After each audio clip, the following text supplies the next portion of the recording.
நிறைய விஷயங்கள் அது அக்னீஸ்வரன் பேசுறதுல கூட்டணிக்குள் ஒரு நெருக்கடி வருவது போன்ற தொனி இருக்கு. என்ன அப்படின்னா, இப்போ அந்த மாநாடு விசிக மாநாட்டில் ஒருவேளை அதிமுக பங்கு பெற்றால் திமுக அரசை விமர்சிப்பாங்க, கள்ளக்குறிச்சி விஷயத்தை விமர்சிப்பாங்க. எந்த மேடையில்? விசிக மேடையில். அப்போ நீங்கள்லாம் இருக்கக்கூடிய மேடையில் இது நடக்கும். அதை எப்படி எதிர்கொள்வது? ஒன்று.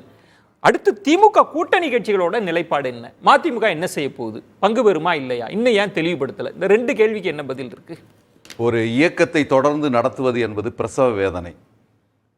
அதிலேயும் வெல்லும் தமிழ் மாநாட்டிலே எங்களுடைய தலைவர் அவர்கள் சொன்னார்கள், திருமாவை போன்ற தலைவர்கள் ஒளிர வேண்டும், மிளிர வேண்டும் என்று நான் வாழ்த்துகிறேன் என்று சொன்னார். தொடர்ந்து வாழ்த்தி கொண்டிருக்கிறார்.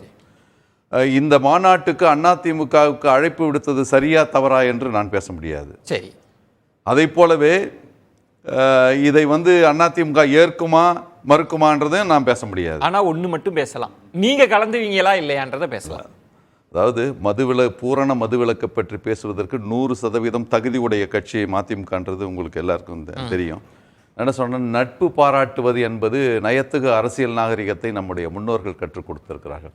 அதிலிருந்து சில சந்திப்புகள், சில அறிவிப்புகள், சில அறிக்கைகள், சில வார்த்தைகளை வைத்துக்கொண்டு நாம் தேர்தல் அரசியலோடு முடிச்சு போடுவது என்பது வழக்கமாக ஆகிவிட்டது. இல்ல, யாருமே முடிச்சு போடல. உங்கள்கிட்ட ஒரே ஒரு கேள்விதான். இல்ல, அதுக்குள்ள கூட்டணி பத்தி எல்லாம் பேசுறாரு. அதெல்லாம் அடுத்த கட்டம்ன்ற அது பாத்துக்கலாம். முதல்ல நீங்க என்ன நிலைப்பாட்டுல இருக்கீங்கன்னு கேட்கிறேன். இல்ல, நாங்க எங்களுடைய நிலைப்பாட்டு தெளிவா இருக்குது. நாங்க மது விலக்குக்காக இப்போ நடந்த ஆகஸ்ட் 4ஆம் தேதி நடந்த பொதுக்குழு கூட்டத்திலே கூட படிப்படியாக மது விலக்கினை அமுல்படுத்த வேண்டும், பூரண மது விலக்கு தான் எங்கள் இலக்கு. அதற்காக நடையாய் நடந்திருக்கும், கால்கள் கொப்பளிக்க நடந்திருக்கிறோம். அதெல்லாம் வரலாறு, அதை யாரும் மறுக்க முடியாது. என்ன பண்ணா எதிர்முகாமில் இருக்கிற அதிமுகவுக்கே விசிக அழைப்பு விடுத்தது.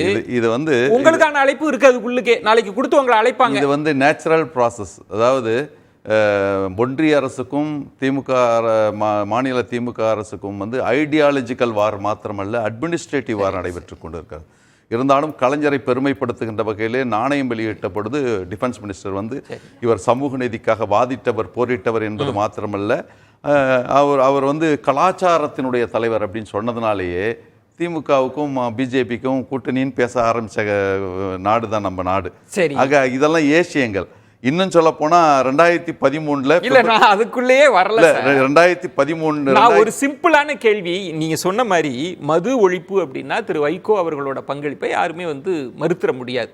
நடைபயணம்லாம் மேற்கொண்டவர். இப்போ அக்னீஸ்வரன் கேட்கறது, அதிமுக பங்கேற்பதற்கான வாய்ப்பு இருக்குங்க, இதுல மதிமுக என்னங்க பண்ண போகுதுன்னு கேட்கிறாருல. கூட்டணி கட்சிகள் மதிமுகன்னு மட்டும் இல்ல, இடதுசாரிகள்லாம் இருக்காங்க. மக்கள் நல கூட்டணியா இருக்கிறப்ப அவங்களுக்கு மது ஒழிப்பு பிரதானமா இருக்கு. என்ன செய்ய அக்னீஸ்வரன் சொன்னார்ல, எடப்பாடியார் முடிவு எடுப்பார்னு, அது மாதிரி எங்களுடைய தலைவரும் எங்களுடைய தலைமை கழகம் முடிவு எடுக்கும்.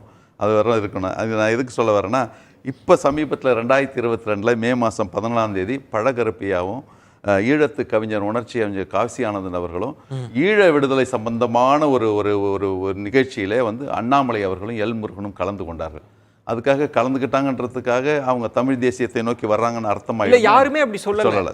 இல்லை, இன்னும் சொன்னால் 2013 பிப்ரவரி 19ஆம் தேதி எங்களுடைய தலைவர் கோவளத்திலிருந்து மறைமலை நகரை நோக்கி ஒரு வழிநடை பயணம், மதுவிலக்குக்காக ஒரு நடைபயணம் போகும்போது எதிர்த்து தரப்பில் எதிர்முனையிலே கொண்டிருந்த ஜெயலலிதா அம்மையார் பையனூர் பங்களா போயிட்டு கேட்டாங்க, எதுக்காக நடக்கிறோம்? பூரண மதுவிலக்காகத்தான் நடக்கிறோம்னு, சாப்பிட்டு போங்கன்ற மாதிரி சொன்னாங்க. அப்பொழுதே ஹேஷியங்கள் புறப்பட்டு விட்டது. இது மாதிரி நாங்க அதிமுகவோட கூட்டணி போயிடுவார் பொழுது அம்மா பேசிட்டாங்க அப்படின்னு சொல்லி இந்த சந்திப்புகள் எல்லாம் ஒரு நயத்துக்கு அரசியல் நாகரிகத்தோடு நடக்குது. அப்படிதான் பார்க்கணும். அதுக்கு மேல உள்ளீடான அரசியல் பேசுறதுக்கு இது நேரம் கிடையாது. ஆனா டி.கே.எஸ். இளங்கோவன் அவர்கள் சொல்றாங்க, இது நியாயம் இல்லை அப்படின்னு. அவர் சொல்ற பொருள் என்னன்னா, ஒரு கூட்டணிக்குள் இருந்து கொண்டே எதிர்முகாமில் இருக்கிற ஒருத்தரை அழைத்து பேசுவது, அதுக்குள்ள இருக்கிற பொருள் அப்படி இருக்குல்ல. இப்ப அக்னீஸ்வரன் சொன்ன மாதிரி அதிமுக கள்ளக்குறிச்சி தொடர்பாக கூட விமர்சனம் எல்லாம் வைக்கலாம்ல. இந்த பாயிண்ட்டுக்கு வந்தாரு. அப்ப நியாயமற்றதுன்னு சொல்லுகிற இடத்தில் இதை மதிமுக இப்படி பார்க்க போகுதுன்றதுதான் முக்கியமான. இல்ல, அதிமுக எடுத்தது நியாயமா எடுக்க போதா இல்லையான்றது நான் சொல்ல இல்ல, விசிகாவோட முடிவை தான் சொல்றேன், அதிமுக சொல்ல. ஆனா அதிமுகவை பொறுத்தவரை இந்த இஷ்யூவை எப்படி பார்க்குதுன்றதும் இருக்குதுல்ல. நாங்களே அனுபவப்பட்டிருக்கோம். 2015ஆம் ஆண்டு ஜூலை மாதம் 30ஆம் தேதி இவர் சசி பெருமாள் இறந்து போய் விடுகிறார். அப்போ ஒரு மொமெண்டம் உருவாகுது, மதுவிலக்கு எதிரான ஒரு மொமெண்டம் உருவாகுது. எப்படி வந்து 2009 ஜனவரி 29 முத்துக்குமார் வந்து ஈகையர் ஆன பொழுது எப்படி ஈழ உணர்வு அந்த விடுதலை உணர்வு என்கின்ற அந்த இது பற்ற வைக்கப்பட்டதோ அது மாதிரி ஒரு உணர்வு வந்தது. சரி. அப்போ அடுத்த நாள் ஆகஸ்ட் 1ஆம் தேதி 2015 கலிங்கப்பட்டியினுடைய இருக்கின்ற அந்த டாஸ்மாக் கடை உடைக்கப்படுகிறது, அங்கே உள்ள மக்களால் உடைக்கப்படுகிறது. அப்போ எல்லா செக்ஷனும் போடுறாங்க ஐபிசி. இப்போ நியாய சங்கீதா இருக்குல்ல, அப்போ ஐபிசி அது செக்ஷன்லாம் போடுறாங்க.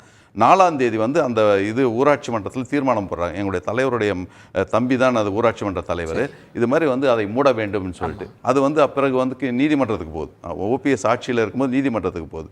நவம்பர் 26ஆம் தேதி வந்து நாகமுத்து அமர்வு என்ன சொல்லுது, ஆமாம் ஒரு ஊராட்சி மன்றத்தில் தீர்மானம் போட்டால் அதை முடித்தான் ஆக வேண்டும். பொறுப்பு முதல்வராக இருந்த மரியாதைக்குரிய ஓபிஎஸ் அவர்கள் அதை உச்சநீதிமன்றத்துக்கு கொண்டு போய் அதை வந்து சேலஞ்ச் பண்ணாங்க. சேலஞ்ச் பண்ண பிறகு 2017 நவம்பர் 27ஆம் தேதி தெளிவான ஒரு தீர்ப்பு, ஊராட்சி மன்றம் தீர்மானம் போட்டால் அதை முடித்தான் ஆக வேண்டும் என்று தமிழ்நாட்டுக்கு மாத்திரமல்ல ஒட்டுமொத்த இந்தியாவுக்குமே நாங்கள் வழிகாட்டுதலாக இருந்து அந்த ஜட்ஜ்மெண்ட்டை நாங்கள் பெற்று தந்தோம்.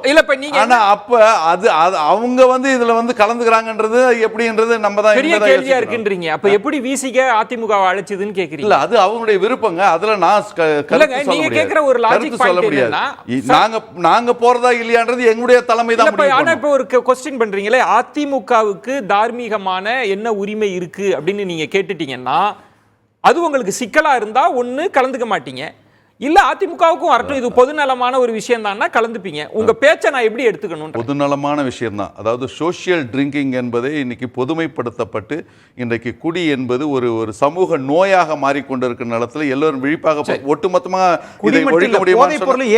போதைப் பொருளும் சேர்த்து தான் நடத்துறாங்க. போதைப் பொருள் சேர்த்து தான் தமிழ்நாட்டுக்கு மாத்திரம் ஒட்டுமொத்த இந்தியாவுக்கும் சேர்த்து தான். நீங்க ஏதோ தமிழ்நாட்டை மாத்திரம் அக்யூஸ் பண்ற மாதிரி சொல்லிட்டு இருக்காரு. தமிழ்நாட்டுல தான் நடக்க போகுது.